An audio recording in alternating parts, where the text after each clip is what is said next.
Hi, everyone. I'm Kendra McNichol, and I'm here to talk to you a little bit more about effective communication. This part is a great opportunity for a discussion question.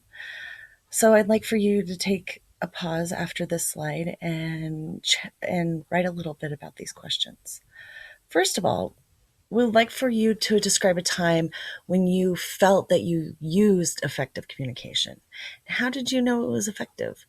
How did you feel when you left the conversation? And how did the other person feel? Were you satisfied? Was it a good interaction? And on the flip side, describe a time that you felt effective communication did not happen. What was lacking from that conversation? And how did you feel after the conversation was over? Did you feel satisfied? Do you feel like your needs were met?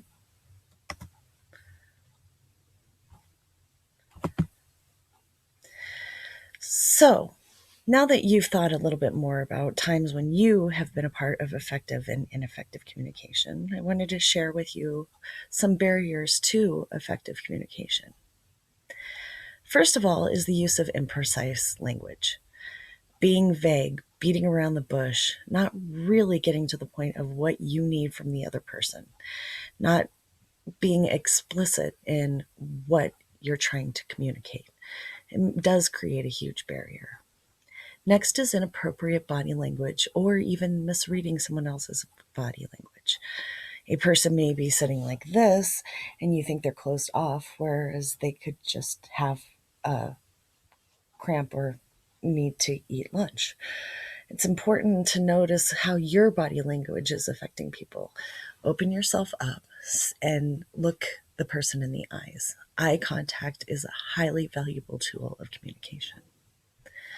Defensiveness or premature assumptions.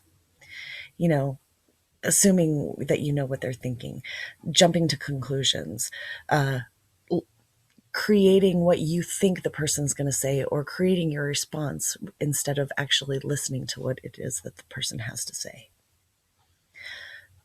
Judgments based on cultural differences or interpersonal relationships.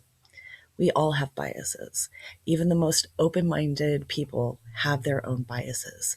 It's important to take those biases and put them aside and truly listen to the person for what they're trying to convey, not what you think they might convey or what their religious implications are to what they're saying. A distracting environment. This is a huge thing. I don't think anybody realizes how much the world going on around us distracts us. Our phones, being in a restaurant, loud crashes, being in a school environment, someone tapping their pencil.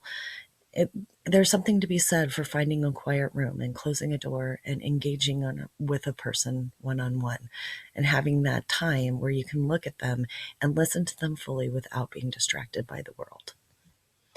And last but not least is mixed messages. Being wishy washy, not directly saying what it is that you want, or saying, well, I'd like this, but I'll do this.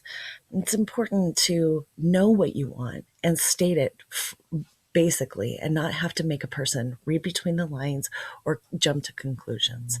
We all want to make sure that communication is clear, and the best way to do that is to be direct about what you want and be clear and concise. And that's it. We have a little assessment that we would like for you guys to fill out just to tell us how we did and if you learned anything new. As professionals, we communicate every day, and I know that we all feel like we know everything, but sometimes it's nice to be reminded about the little things that we can do to help each other out to be effective communicators. Thank you, and I hope you all have a wonderful week and happy Valentine's Day.